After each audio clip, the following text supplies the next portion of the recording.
Hey there, brother. This is Steve Horseman with Good Guys to Great Men. Thanks again for tuning in for another video this week. The most shocking bedroom complaint that I've ever heard came from a woman who was lurking around on my YouTube channel. She's watching a bunch of the stuff that we talk about, and she sent me an email going, I really like your stuff. I like what you're teaching guys, but you know, the thing that you guys don't seem to get is that we just want to feel like you get us. We want to feel like we're valued, like you see us, you hear us, you understand us.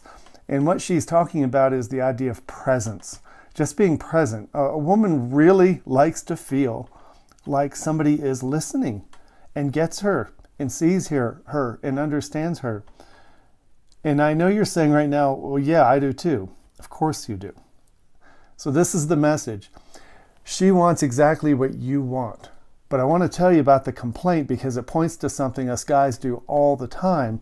And I do too. I'm not here to lecture you. Remember, I make videos for myself. Here it is. She emailed me and said, I truly, honestly believe if I had the ability to remove both of my breasts and my vagina and leave all three there in the bed, I could go make a cup of coffee and read a book and he would never know I left the bedroom.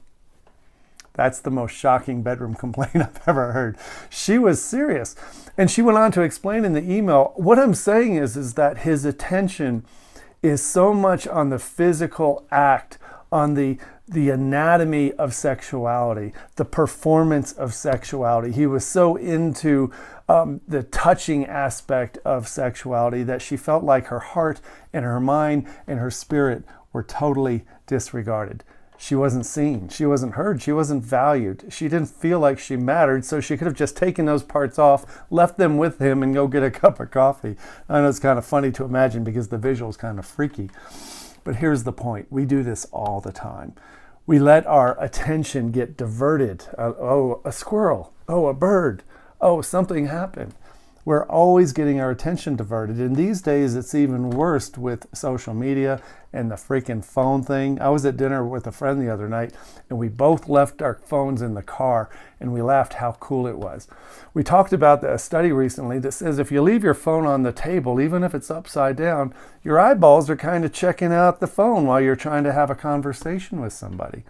How would you feel if I'm here talking to you on this video, looking you right in the eye, and every few minutes, I just kind of left the conversation and I just kind of went somewhere else because something has got my attention. Something else seems more important to me.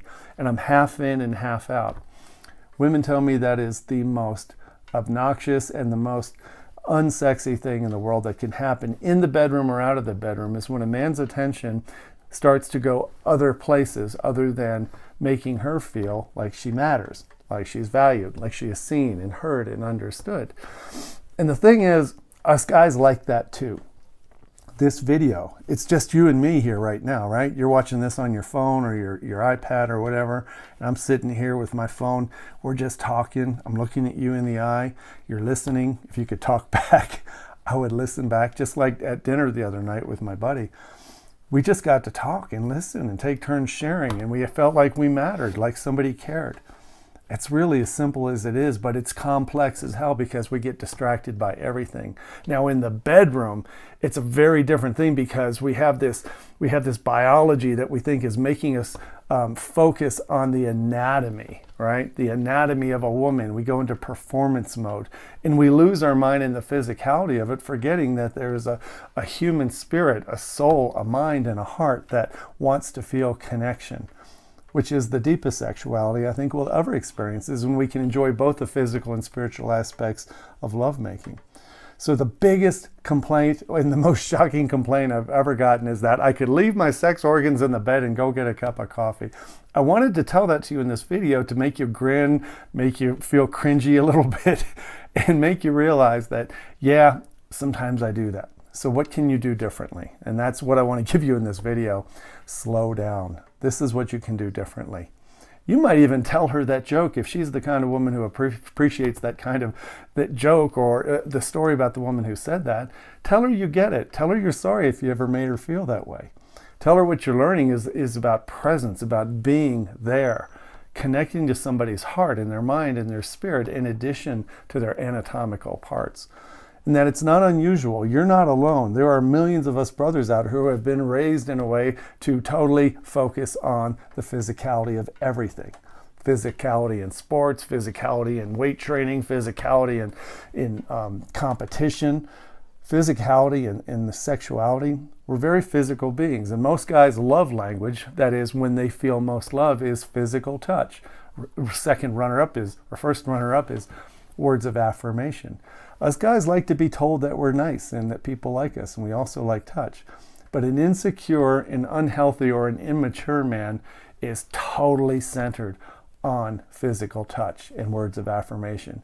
He's trying to get as much as he can, and he totally forgets that being in relationship is as much about giving as it is getting. So give your attention, give your intention, give your connection, give your time.